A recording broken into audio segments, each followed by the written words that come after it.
So we know that in 1992 the UN Framework Convention was signed. Equity and justice were the cornerstone. Carbon dioxide concentrations in the atmosphere then were 356 parts per million. There was hope to stabilize this carbon dioxide concentration, the greenhouse gas concentrations in the atmosphere. But then, so then a lot of promises were made. A lot of meetings have happened since then, and promises have been broken as well.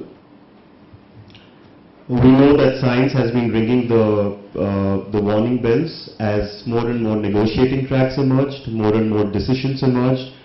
We had the Kyoto Protocol, Bali Action Plan, Copenhagen Accord, Cancun Agreement, Durban Platform, and then the Doha Gateway. And amidst all this, what happened? So carbon dioxide concentrations reached 400 parts per million. So the world has advanced since then, but not as it should have, not as it was envisaged. Developed countries haven't really moved on a low carbon growth trajectory pathway, and the developing countries' right to develop has been misinterpreted as the right to pollute. So here I think lies the nub of the problem. The time for a new global agreement is just a couple of months away now in 2015. So the question to bear in mind is, has the negotiation space changed? We know that consensus eludes. Why does it elude? Who is responsible for this? Is India responsible for the lack of consensus in negotiations today? These are difficult questions with no easy answers. You could hold India responsible for blocking action internationally, for sticking to its old stand for the past 20 years, for not showing to the world that it is moving on. But there's also another perspective that merits equal attention, if not more. You could sort of put the blame squarely on the developed world, and the United States is a case in point. I would argue that the United States has also stuck to its traditional stand of inaction for the past 20 years. Of its stand of not taking action unless India and China do so. Of its stand that American lifestyle is not negotiable. And of its stand that of treating all the countries equally rather than equitably. You could blame the US for being the biggest historical cumulative emitter and the largest emitter until a few years ago. And what are its commitments? 17% over 2005 levels, which translates to about 3% over the 1990 levels. Is that enough? The other perspective to bear in mind is the premise on which the international negotiations on climate change are based. In other words, the UN Framework Convention on Climate Change. So these negotiations or talks are based on certain principles. Countries are now choosing to interpret these principles differently. We heard in Lavanya's presentation yesterday that the umbrella group interprets as self-differentiation, EU wants dynamic differentiation, and India is sort of stuck to its stand of differentiation between the developed countries and the developing countries, or the two annexes as it was defined in the convention. So, can we really hold it against India for interpreting something that was meant to be interpreted in that manner? We know that the developed countries have gone back on their commitments. Not once, time and again. They have conveniently walked out of the Kyoto Protocol. They have reneged on their financial and technical commitments. So as we discuss the way ahead, the question is, should we forget about the context on which the international negotiations on climate change are premised? Should we not bring up lack of action and ambition on the part of the developed world just because we will be seen as deal breakers or defensive for that matter? Should we let a Canada go scot-free? Again, these are difficult questions because there is no one single dynamic at play in these international talks. I hear people when they say that India should articulate itself differently. I hear Dr. Jayaraman also when he says that India should be open to a carbon budget because it would stand to gain under any formulation. Yes, we agree. But what do we do when we have all the developed countries and some developing countries like Singapore say that there cannot be any top-down approaches to determine what countries must do, and the way ahead is a pledge and review system? While the carbon budget approach is premised on historical responsibility and the per capita principles will benefit India and China, it is a principally sort of a top-down approach. But you know, the developed countries are hell-bent on ignoring historical responsibility, and they have been resistant to a top-down approach of this kind. Recalling the equitable access to atmospheric space that India and other developing countries espoused under the ad hoc working group on long-term cooperative action, which sort of led India to settle for equitable access to sustainable development. Yeah. But you know, to have any chance of succeeding, of this equitable access to sustainable development succeeding, it required the unity of a large and significant number of countries. I agree India should be more innovative in its negotiating ways, but I'm not sure if we should pay so much heed to the perception that India will stand alone at the end of the day. Committing to action at the international level is dependent on a lot of factors.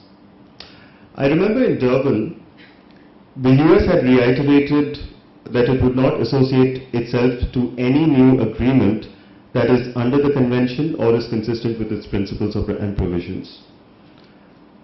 It was also against determination of an aggregate target for developed countries for emissions reduction.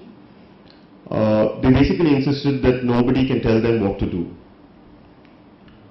And it continues that tone even today. So, I mean, under technology negotiations, even the use of the word intellectually property rights is resisted. So, if a country is raising these issues and opposing such power games, and is being perceived as moralistic, so be it.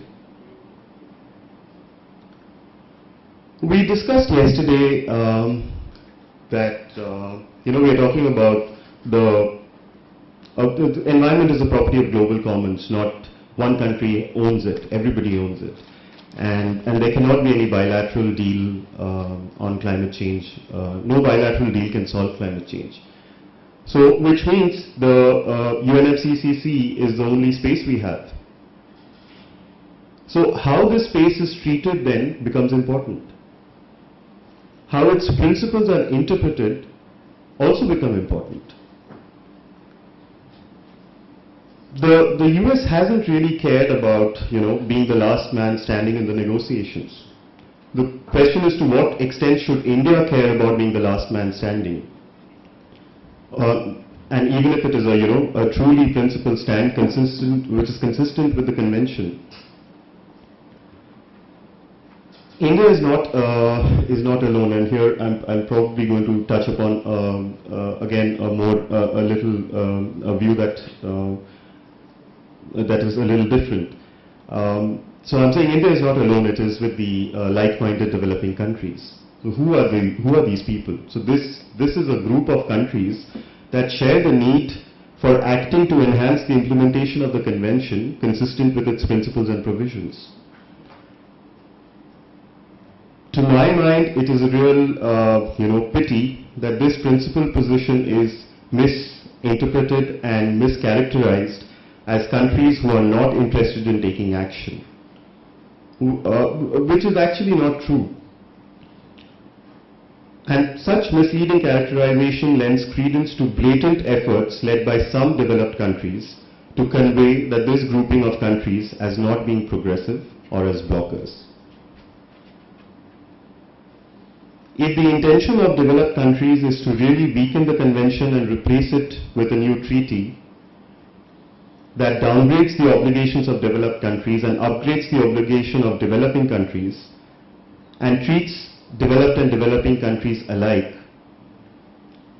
should we allow this and take this attitude just to be called as deal makers or as contributing positively to negotiations? This is what is at stake at the Durban platform negotiations at the moment. The NMDC stresses the importance of enhancing the full effectiveness of the and the sustained implementation of the convention. For TWM, this cannot be wrong, such a stance. Because the reality is, if all the developed countries kept to their commitments and did what they were supposed to, we would not have been in the place where we are today. Their leadership would have led to an upward spiral of ambition among developing countries based on equitable principles.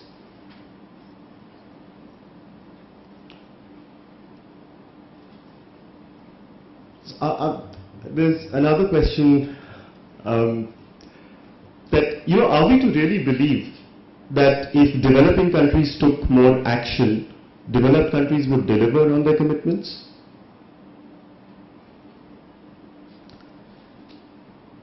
I would imagine such thinking, this would be wishful thinking. There is no evidence to support this. Developing countries did agree under the Bali Action Plan to MRV their actions, monitoring, reporting and verification. It was also decided that there would be MRV of support as well. While the MRV obligations have grown for us, the MRV of support is still being sorted out, and it is a very slow process. There has been no technology transfer. There has been there's been no money in the Green Climate Fund. It is about enabling private sector environment in developing countries at the end of the day.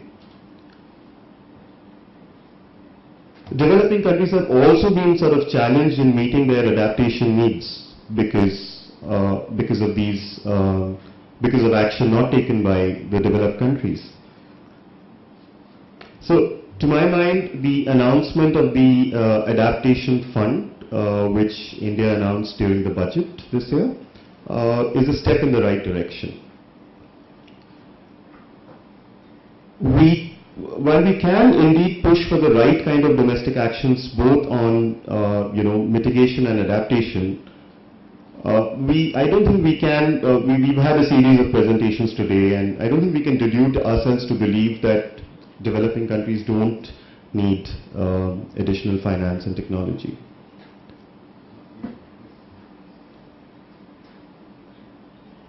So, the way to arrive at the right kind of outcomes at the international level are with strong developing country positions and voices.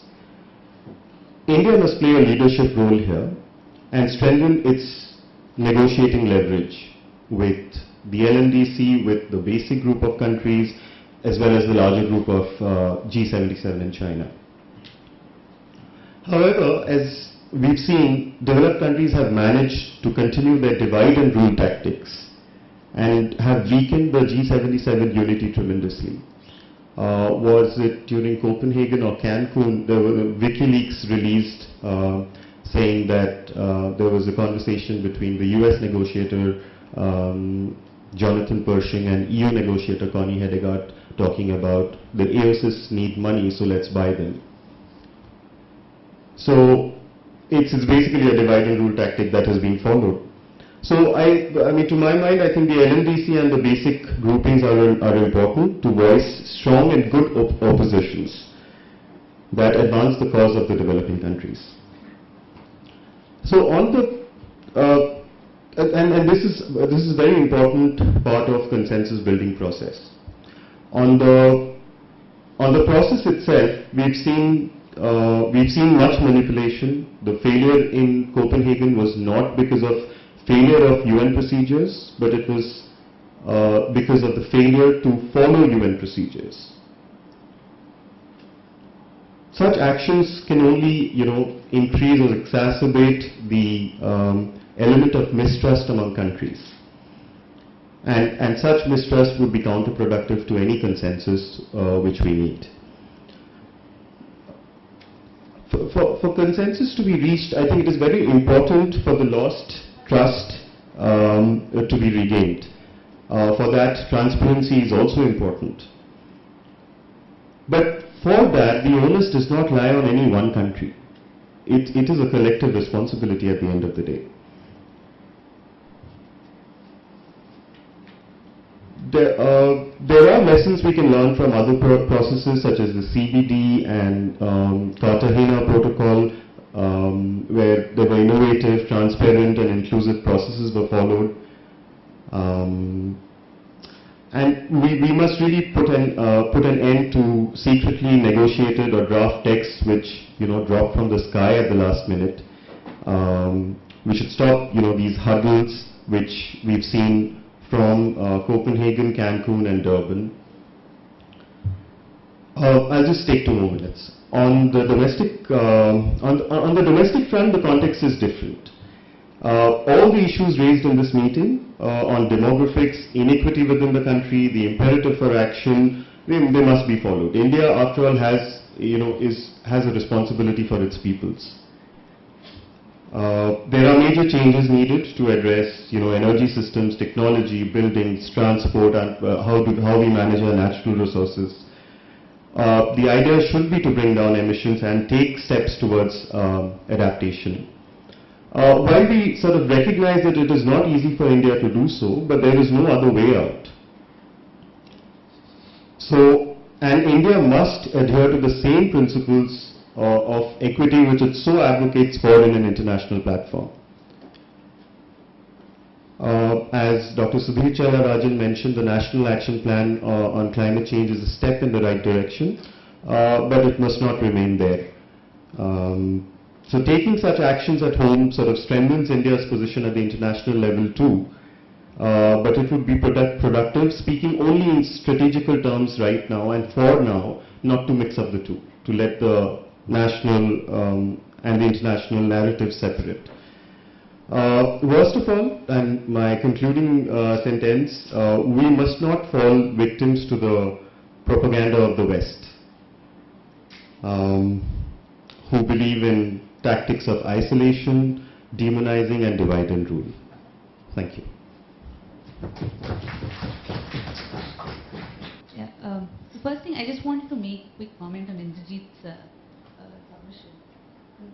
So, whether or not India should actually take a stand just to be not labeled as a deal breaker. I think the point is that India should have a stand on climate change because there are going to be real problems of climate change in physical terms. It's not just some problem that is out there that we really need to not worry about right now, but in physical terms we are going to face problems. So there has to be some coherent position that India has on what the world should do. And it cannot just be the West should do this, we can't do anything. That said, what we have been saying actually all throughout is not just that it's all right to hedge your bets, but that leads, if that's going to mean not taking any position at all, and not talking to anybody at all, it's a problem. So I think what Raghu's submission also said was that while we say that this is what we are ready to do, we do this only if the developed countries take certain actions. The developed countries have to take immediate and sharp actions in terms of climate change mitigation. And if they do that, then we are prepared to do this. At least that much we should be prepared to say.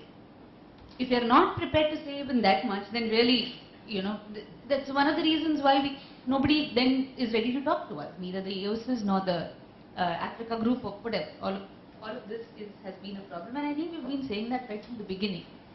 That while on the one hand, there's no point in developing countries taking unilateral action. It's not going to make any sense.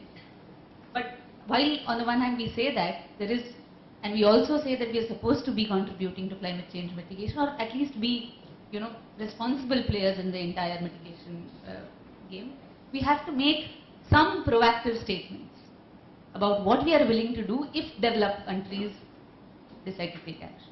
It is nobody's case that the developing countries, should do as much or more than the developed countries. I think, so a little bit Indrajit, I felt that you were pushing at an open door. That's nobody's case. The point is, however, there is no such thing as negative emissions. Geoengineering is 150 years into the future, and we don't even know what that means. Even the experts don't know, so let alone us poor souls. So there is going to be no negative emissions. So there is only this much carbon space left. This is a fact, and this I have, Martin knows very well. The Third World Network is very well aware of our work. And so, there is only physically so much left. So what are we going to do? So then, you must recognize that we are not in a position to be strategically offensive. And this is a key point. We can be, our unity is our only defense, so to speak. It is the strategic offensive of the weak, our unity. To the extent we maintain that, well and good. To the extent we do not, we suffer. And that with the DFID or all these agencies that create all these new coalitions all the time have a problematic role to play. And so, LMDC is doing its bit, so far that's fine. I have no problems with the LMDC. In fact, as I said yesterday, I much earlier said we should be friends with Bolivia on the climate platform. Okay, so that's not the issue. But then nevertheless, we should be united, but at the same time, because we are strategically on the defensive, those who have emitted. What are we going to do about it? Historical responsibility is correct, but there must be a sense in order to deal with the problem of vulnerability and adaptation, what you will give up. So what is the order of priority? Is it finance? Is it technology? It may not be the same for all countries. And that also we must recognize. So it cannot be that, onward to the barricades, but the rain will fall on us, the cyclones will come to us, the desertification will be us, So that, so we need to be coherent about that. And the old idea that the total non-differentiation among developing countries will not fly. But does not mean we accede to diluting CBDR in the UNFCCC. There are other ways to achieve it. Let us have, in the INDC, in the NAMAs, in the national adaptation plans, find ways to see according to national circumstances is allowed. So let us put it legally under that rubric.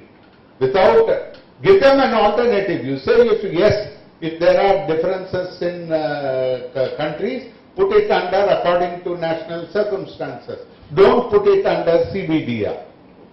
So I think we need to evolve this. I don't think enough thinking has gone on, and bunker mentality or a masada mentality will not help. There is nothing, no harm done in being the last man standing. You know, I don't have a problem with that. You know, but it's only the hubris of being, you know, a global player. They have that problem.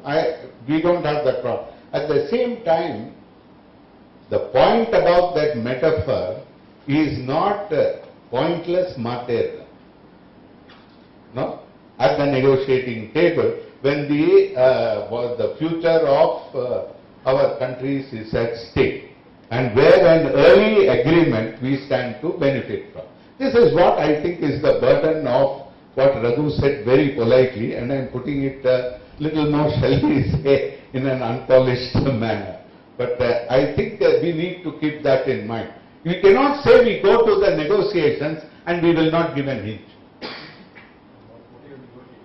That's exactly the problem. But at the same time, something has to be negotiated, but you have to have an ordering of priorities. And India's position that, you know, externally you can say very well that, you know, we have all 5 elements must be there, it must be a coherent thing, comprehensively done. But internally, if also your discussion is only that, then you are fooling yourself. You must have some priorities, no, in life. It's impossible. So I think we must engage in that dialogue without necessarily being stampeded by the West. My problem is, I think that we have not done enough work in this direction, in generating the appropriate knowledge required to do this. We have put up loss and damage mechanisms in Warsaw, but you know, how are we going to calculate it? I don't see any homework being done across the world. And all the knowledge in this regard will come from developed country think tanks and academia. And then we'll be confused again. So I just, this is the point in the larger context. There was a fair bit of discussion yesterday around climate finance. If you look at what the Indian industry stance is, they seem to, you know, hope that we will receive the kind of funding that we are supposed to receive as a recipient country. But it doesn't look that's going to happen. We are not even going to get close to, you know, a decent amount of money as part of this.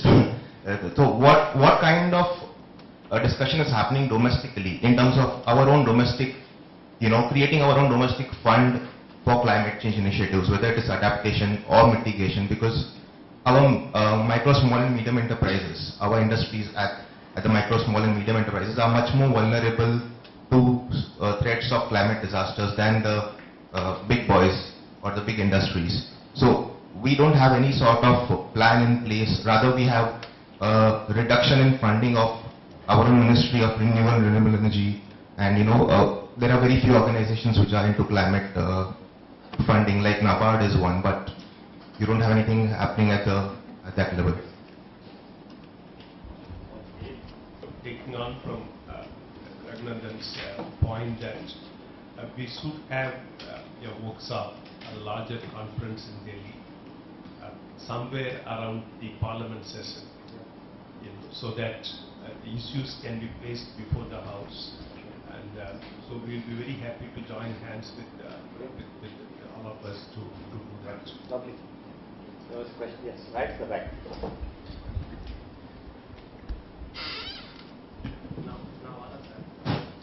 Hello नमस्ते sir.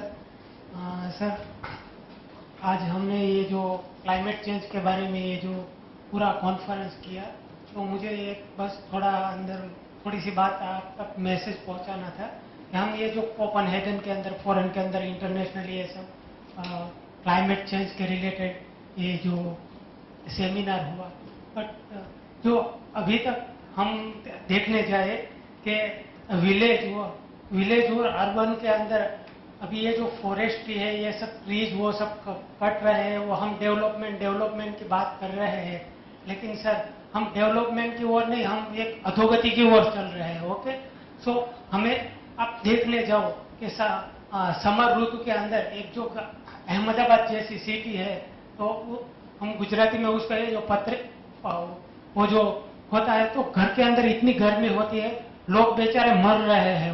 Okay, तो हमें क्या करना चाहिए इसके बारे में? हमें सब लोगों को मिलकर, ये सब फॉरेस्ट्री है, लोगों को हमें अवेयरनेस करके हमें प्लांटेशन वगैरह से वो सब करना है, और उसको 5 साल तक जो हम अच्छी तरह से वो कर पाएंगे ना, प्लांटेशन और उसकी केयर कर पाएंगे ना, तो हमें ये जो अभी ये जो यहाँ पर ये क्लाइमेट चेंज जैसा वो किया, वो सब हमें अगली बार ये मीटिंग नहीं करनी पड़ेगी, ऑटोमेटिकली सब कंट्रोल हो जाएगा, कार्बन वो सब आ जाएगा। Thank you.